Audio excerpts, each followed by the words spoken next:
Clever Tom and the Leprechaun. One fine day, on Lady Day in the harvest, Tom Fitzpatrick took a ramble down the lane. Click, clack, click, clack, he heard through the hedge, so Tom tiptoed closer to take a look. The clacking sound stopped when Tom peeped through the bushes, and in the shadow, what did he see? Why, a big gallon pitcher and a teeny tiny man with a brown leather apron and a three-cornered hat. Up the small man climbed on his wee wooden stool and dipped his little piggin into the crock. Then he settled down with his full mug beside him to hammer on the heel of a fairy-sized shoe. By the powers, thought Tom, it's a leprechaun, and if I catch him and I scare him, he'll give me his gold. And since I'm a clever fellow, that should be simple. Before the sun sets, I'll have my fortune made.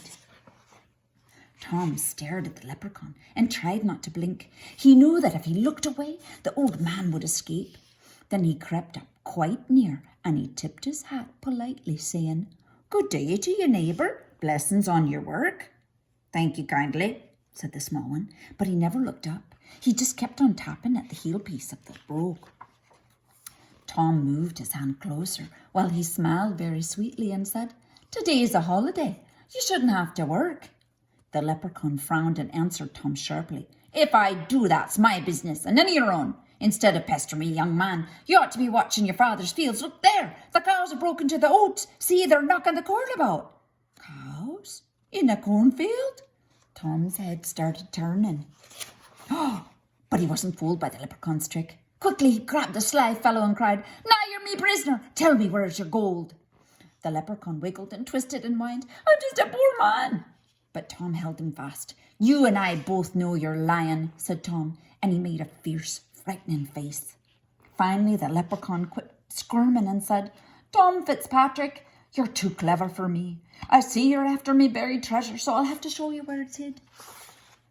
With his eye on the bitty man locked in his fist, Tom followed where the leprechaun led him.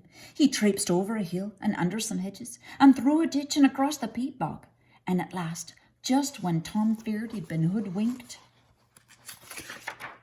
he found himself in a great field of weeds. "Dig there," said the leprechaun, pointing to a bush. "Deep under that bullion is where I put me gold." "Thunderation," said Tom. "I need to fetch me spade, but when I return I'll be lost. There are 40 acres of bullions here, and each plant looks just like the other."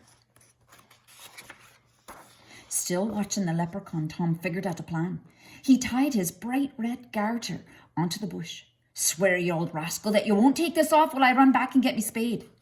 "That I will promise you," the little man said. And Tom grinned, knowing that leprechauns always keep their word. "Now, since I've shown you where me treasure is, I don't suppose you'll need me any more." "No," said Tom. "Me fortune's made. You may go, and good luck go with you." "Then goodbye, Tom Fitzpatrick," said the leprechaun, "and may you do much good with what you find." Away Tom ran as fast as he could, figuring out how he'd spend the gold. And then back he came with his shovel in his hand, back to the field of bullions. But when he got there, lo and behold, a garter, just like his own, was tied to each and every bush as far as he could see. Tom dug under the bullion where he thought he'd tied his garter, but nothing was buried under that bush.